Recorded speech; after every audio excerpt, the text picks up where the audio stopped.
All right, so a little something different today. This is actually my my buddy's pump.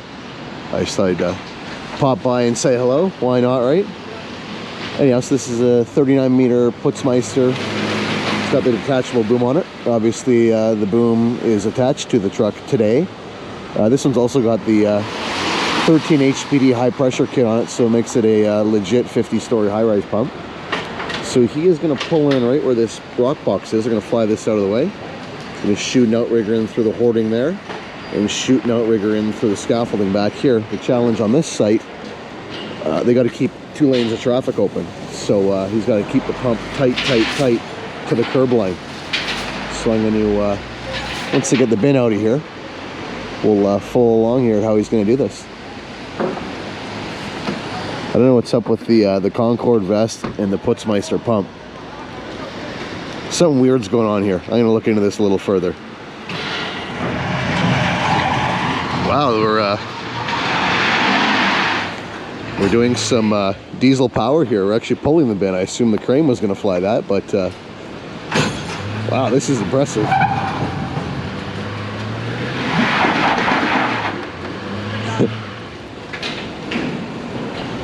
Definitely one way to do it.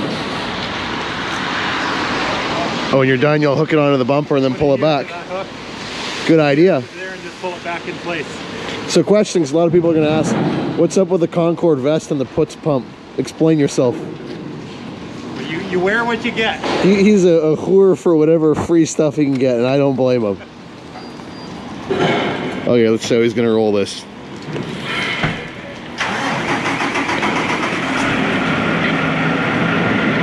We're actually going to try and get our 47-meter squeezed in here for a future pour. This building's up to the point where this 39 is kind of maxed out.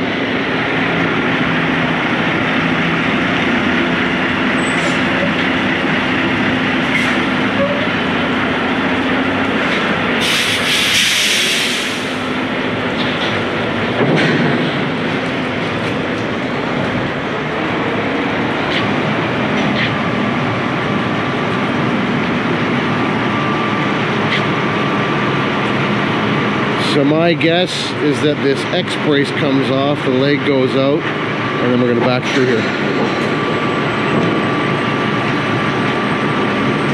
Don't worry, you're only on camera.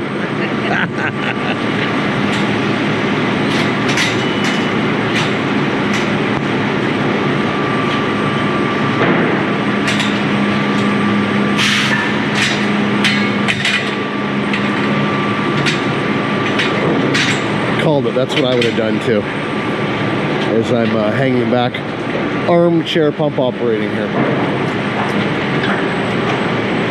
A favorite pastime, I got to admit.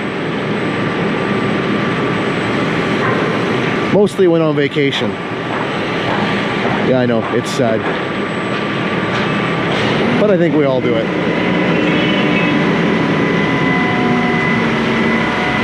So this is the Ergo 2.0 remote. Oh.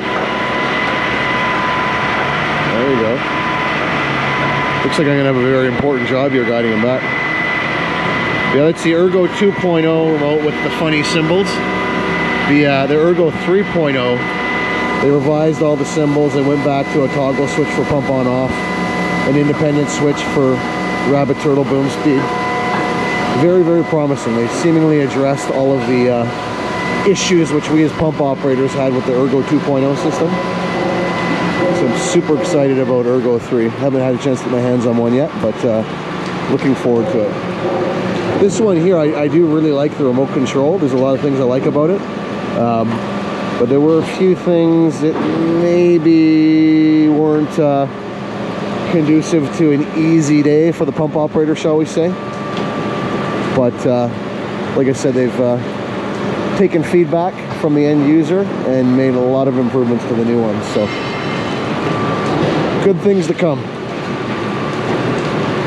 So I'm just going to pause for a second here because I think he's maybe gone to find some reinforcements. I'm not sure exactly, but we'll touch base in a minute here. Touch back in a minute. Actually, while we're hanging out here, I would like to take this opportunity to shout out. Look at the stash of Dyka pads here. So those are the FiberMax pads. The nice thing about this material At a 1-inch thickness, these pads are 2.5 times as stiff as traditional plastic pads at a 2-inch thickness. So they're extremely rigid. I never like the plastic pads, how much they bend. This Fibermax stuff is really good.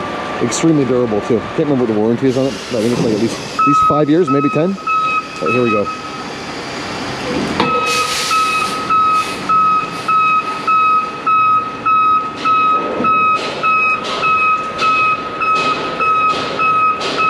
Not gonna lie, I kind of feel like a weenie just standing here not helping, but he's got his helper here, so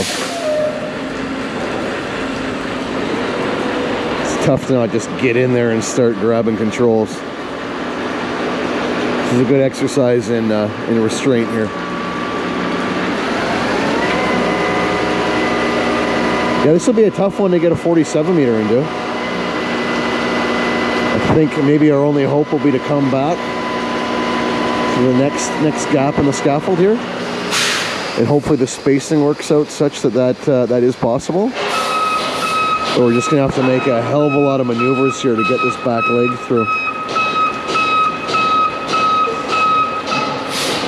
This 39 meter, from what I recall, the spacing is about 24 feet from the back leg to the front leg.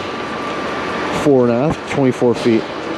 47 meter, I believe, is right around 30 feet. So yeah, that's gonna put us back here. But for today, we'll just worry about the pump that's on site and on hand. Tight, tight, tight, tight, tight.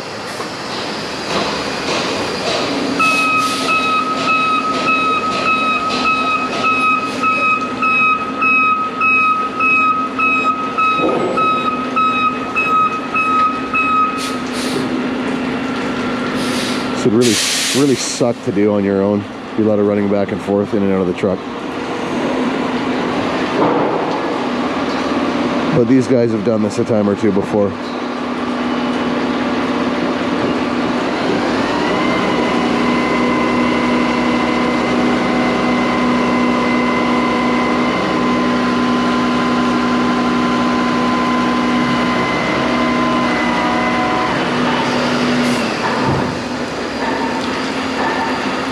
I would bet they're going to have to do this 2 more times to get the leg all the way out.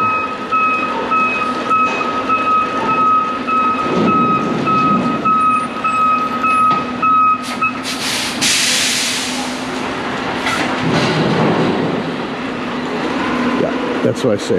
I stick to my first guess. They're going to swing it out 1 more time and then have to back up once more, and then it's done. The legs on the back of this 39 are a little bit wider than you'd think, actually. I think they're almost 25 feet wide.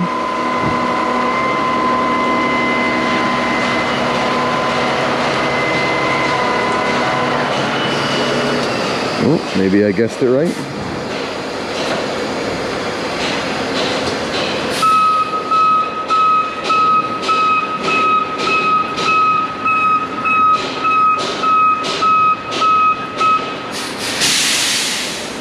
Okay. Oh, we'll come back a little bit more.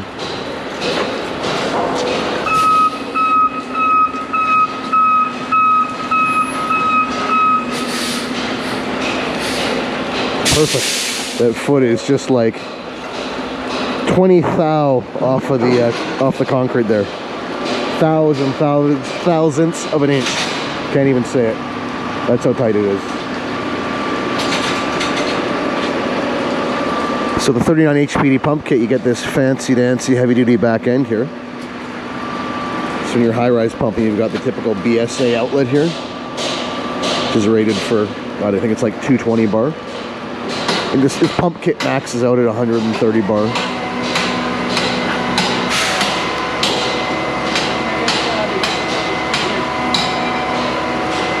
Fun fact, on a standard 16-cell Putzmeister pump kit, yes, you can switch the hydraulic lines around and attain 130 bar pump pressure. Problem being, with the standard outlet bearing, it's only attached with 2 Allen bolts. They're actually not rated for that pressure. You can shear those Allen bolts off and spit the bearing out the back end. So that's why they moved to this heavier back end here, which is attached with 1, 2, 3, 4, 5, 6, 7, 8, I believe, of these large studs and nuts. So super heavy duty stuff.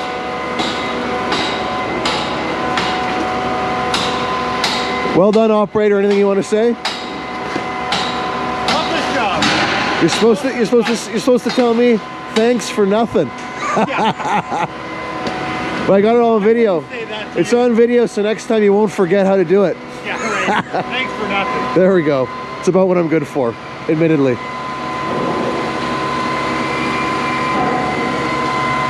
Oh, look at this.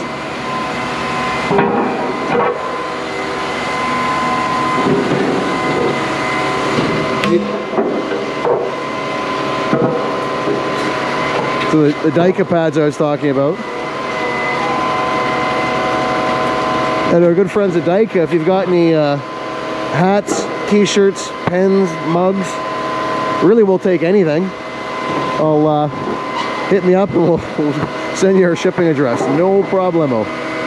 But no, in all honesty, these pads are great. We've got them on all of our machines too. And especially in our climate, as you can see with all this rain, basically rains 8 months of the year here. Wooden timbers don't last. We used to build pads out of 4x6 timbers, and we get maybe a year out of them. So yeah, these Dyka pads have been a big improvement and a worthy investment because they are a bit of dough up front, not gonna lie. So anyhow, I think we pretty much get the gist of it. I'll just take a little shot here at the front outrigger.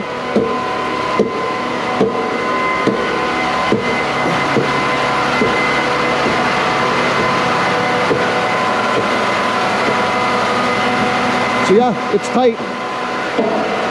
I've seen tighter, but this is pretty tight. So anyhow, I think that's going to be about all for today. All the exciting stuff I think we've already caught on tape here. So till next time. Oh, I couldn't resist this part. Set up, ready to go. Not a whole lot else to talk about here, but another beautiful day for pumping concrete. Yeah, or something like that. Anyhow, over and out.